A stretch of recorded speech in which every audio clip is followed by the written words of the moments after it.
ಯಾವ ಊರು ರೀ? ಮಾದನೆ ಪ್ರಕಾರ ರೀ ನಿಮ್ಮ ಹೆಸರು ಸರ್? ಬಸವರಾಜ್, ಅಂದ್ರೆ ಆಳಂದ ತಾಲೂಕು ರೀ. ಆಳಾಮ್ ತಾಲೂಕು ಬಸವರಾಜ್. ಇದು ಯಾವ್ದು ಮಾಡಿರಿ ಟೊಮೆಟೊ ರೀ? ಕೆವಿ 35 ರೀ. ಹೆಂಗೆ ಅನಿಸ್ತದೆ ರೀ ನಿಮ್ಗೆ ಇವತ್ತು? ಬೆಸ್ಟ್ ಅದ ರೇಟಿ. ಹಾಂ ರೀ. ಕಾಯಿ ರೀ? ಕಾಯಿನೂ ಚಲೋ ಅದ ರೀ, ಇಳುವರಿ ಅದ ರೀ, ಮತ್ತು ಸಟ್ಟಿಂಗ್ ಬೆಸ್ಟ್ ಆಗ್ತದೆ ಮಳೆಗಾಲದಾಗ. ಹಾಂ ರೀ. ರೋಗ ನಿರೋಧಕ ಶಕ್ತಿ ಹೆಚ್ಚಿಗೆ ಅದ ಇದಕ್ಕೆ. ಹಾಂ ರೀ. ಹಾಂ.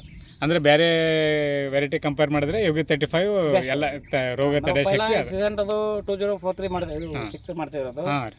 ಅದಕ್ಕಿಂತ ಇದು ಬೆಸ್ಟ್ ಅದ ರೀ. ಹೌದು ಅದು ಸ್ವಲ್ಪ ಸೈಜ್ ಸಣ್ಣ ಬರ್ತಾರೆ, ಇದು ಸೈಜ್ ಸ್ವಲ್ಪ ಅಂದ್ರೆ ಲಾಸ್ಟ್ ತನಕ ಒಂದೇ ಸೈಜ್ ಒಂದೇ ಬರ್ತದೆ. ಸೈಜ್ ಬರ್ತಾರೆ. ಹಾಂ ರೀ. ಫಸ್ಟ್ ಕಟಿಂಗ್ ಅನ್ಕೊಂಡು ಲಾಸ್ಟ್ ತನಕ ಒಂದೇ ಸೈಜ್ ಬರ್ತದೆ. ಈಗ ನೀವು ಲಾಸ್ಟ್ ಟೈಮ್ ಮಾಡಿದ್ರಿ ಯೋಗಿ 35 ಎಷ್ಟು ಕ್ಯಾನ್ ಕಡಿದಿರಿ ನೀವು? ನಾವು ಒಂದು ಎಕರೆಗೆ 1800 ಕ್ಯಾನ್ ಕಟ್ಟಿದ್ದೀವಿ. ಹಾಂ 1800 ಕಡಿದಿರಿ. ಹಾಂ ರೀ. ಮತ್ತು ಅಂದರೆ ಇದು ಲಾಸ್ಟ್ ತನಕ ಒಂದೇ ಸೈಜ್ ಬರ್ತದೆ. ಒಂದೇ ಹಾಂ ಅಂದ್ರೆ ನೀವು ಅಂದ್ರೆ 7 ತಿಂಗಳ ತನಕ ಕಾಯಿ ಕಡಿದೀವಿ ಒಂದು ಕಟಿಂಗ್ ಮಾಡಿದ್ದಾರೆ. ಹಚ್ಚಿನ 7 ತಿಂಗಳ ತನಕ ಯೋಗಿ 35 ಕಟಿಂಗ್ ಮಾಡಿದ್ರಿ. ಹಾಂ ಅಂದ್ರೆ ನಿಮ್ಮ ಮುಂದೆ ರೈತರಿಗೆ ಏನು ಹೇಳ್ಬೇಕು ಬಯಸ್ತೀರಿ? ಮಾಡ್ಬೋದ್ರಿ. ಬೆಸ್ಟ್ ವೆರೈಟಿ ಆಯಿತು. ಮೇಂಟೆನೆನ್ಸ್ ಜೀರೋ ಅದ ರೀ ಇದಕ್ಕೆ ಹೆಚ್ಚು ಅನ್ಬೇಕಾದ್ರೆ. ಜಾಸ್ತಿ ಎಣ್ಣೆ ಹೊಡ್ಸೋಲ್ರಿ. ಹಾಂ ರೀ. ನಾವು ಇದು ತೊಗರಿ ಬೆಳೆ ಹೊಡೆದಂಗೆ ಇಲ್ಲಿ 4-5 ಸರಿ ಎಣ್ಣೆ ಹೊಡೆದೇವ್ರಿ ಬರೀ. ಹೌದು ಹೌದು ಹೌದು. ಅಂದ್ರೆ ಮೇಂಟೆನೆನ್ಸ್ನು ಕಡಿಮೆ ಅಂದ್ರೆ ರೋಗ ಕಡಿಮೆ ಅದ ಅಂತ ನಿಮಗೆ. ಹಾಂ ರೀ. ಸರ್ ಒಂದು ಬ್ಯಾಸಿಗೆ ವ್ಯಾರೈಟಿ ಇದು ಅಂಬರೀಷ್ ಅಂತ ಬರ್ತಿತ್ತು, ನೀವು ಹಾಕಿದ್ರಿ ಅಂತಂದ್ರಿ, ಅದ್ರ ಬಗ್ಗೆದಾಗ?